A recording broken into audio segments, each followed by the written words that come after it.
خلاصہ یہ اس کی تلخیص صرف یہ ہے کہ فرقے کا اختلاف عام طور پر ان گروہوں پر ہوتا ہے جو گروہ عقائد کی بنیاد پر بنے ہیں. اچھا، جو گروہ عقائد کی بنیاد پر نہیں بنے ان کے لفظ مذہب کا استعمال زیادہ ہوگا. میں یہاں پر آپ کو ایک بہت ہی مشہور بہت بڑے عالم جن کا چند سال پہلے انتقال ہوا ہے اور ان کا تعلق شام سے تھا، شیخ رمضان البوطی، ان کی گفتگو کا چھوٹا سا ٹکڑا آپ کے سامنے پیش کرتا ہوں جہاں پر یہ بات مزید واضح ہو جائے گی. شیخ رمضان البوطی. مرحبا بكم الى حلقة جديدة من برنامجكم مع البوطي في قضايا الساعة. حلقتنا لهذا اليوم بعنوان الإسلام والفرق الإسلامية قديما وحديثا.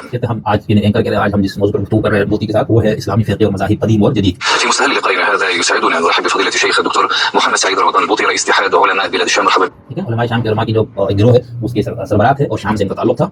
وفضيلة الشيخ يا مرحبا اهلا وسهلا. لا شك فضيلة الشيخ هذا واحد من الموضوعات ايضا التي تلامس جوهر القضايا التي نعيشها في عصرنا هذا في مسائل الاسلام ومؤثرة من قضايا حساسة تتعلق ببعض الفرق الاسلامية وموقف الاسلام من هذه الفرق.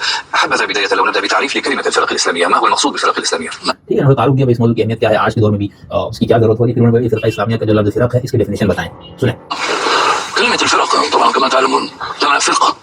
لفظ فرق جو ہے وہ فرقے کی جمع کی شکل ہے. واحد تسنیہ جمع بھی ہوتا ہے، باقی زبان واحد تسنیہ واحد جمع تو کہہ رہے کہ یہ فرق جو ہے نا یہ فرقے کی جمع ہے. ثاني الجزء الذي يقتطع من مجموعة. ٹھیک ہے، کسی مجموعے سے ٹوٹا ہوا یا الگ ہوا والا ٹکڑا لغوی معنی. شعب كامل أمي نعم الدولي الذي يفصل هذه الفئة عن مجموعها نظرة تتميز بها في أمور المعتقد. اور یہ جو فرقہ یا یہ گروہ جو عوام لوگوں کا ایک بندی ہے باقیوں سے ہٹ کر یہ اعتقادی بنیاد پر. نعم هذه الفئة عندما تتميز عن بقية الأفراد الشعب أو الدولة أو الأمة تتميز عنها بمسألة تتعلق بالعقيدة يعبر عنها بكلمة فرقة. کہ جب وہ گروہ دوسرے گروہوں سے عقائد کے معاملے میں جدا ہو جائے تو اس کو فرقہ کہا جائے گا. أما لو اختلفت عن الفئات الأخرى في مسألة تتعلق بالأحكام الفقهية السلوكية. کہتے ہیں لیکن اگر کوئی گروہ احکام فقہی یعنی عملی جو ہم جس کو فروعات کہتے ہیں اس کی بنیاد پہ بھی تو بڑی تقسیمات ہیں نا، حنفی شافعی مالکی اور کئی مجتہدین ان سب کا اپنا اپنا نقطہ نظر اختلافات ادھر بھی. تو کہتے ہیں ان اختلافات کی بنیاد پر بننے والے گروہ کو کیا کہا جائے گا؟ العبادات المعاملات العقود. فعندئذ لا تسمى هذه الفئة فرقة، تسمى مذهب. کہتے ہیں اس وقت اس کو فرقہ نہیں مذہب کہا جائے. مذہب پہ میں ڈیفینیشن کرنے والا ہوں اس کی پوری بات ٹھیک ہوگی، یہ ذہن میں رکھیے گا. نعم فهنالك مذهب وهنالك فرقة. کہتے ہیں یہاں پر ایک لفظ فرقہ ہے، ایک لفظ مذہب ہے.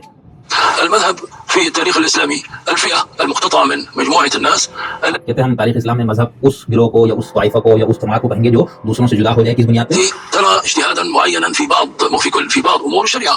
فقہی کچھ معاملات میں جو دوسروں سے الگ راستہ اختیار کرے یا اپنے فقہی اجتہادات پیش کیا کرے. فاما اذا كانت لها رؤيه في امور العقيده فهي فرقه. لیکن جب وہی اختلاف عقائد کے معاملے میں ہو جائے تو وہ فرقہ ہے. اذا المذاهب تختلف فيما بينها ببعض الجوانب ولكن ليست هناك اختلافات لنقل في العقيده، بينما ان كانت هناك بعض التميزات في العقيده فهنا تصبح فرقه. ٹھیک ہے، تو اب اینکر نے بھی کہا اچھا اس کو اگر آپ کی بات سمجھ آئی کہ اگر وہ اختلافات عقائد میں ہو تو اس کو فرقہ کہا جائے گا ورنہ نہیں تو نہ کہا ایسے ہی. ٹھیک، اب یہ ہو گیا لفظ فرقہ اور اس سے افتراق، اسی سے فرقہ ناجیہ، فرقہ حالکیہ وغیرہ وغیرہ سب کا.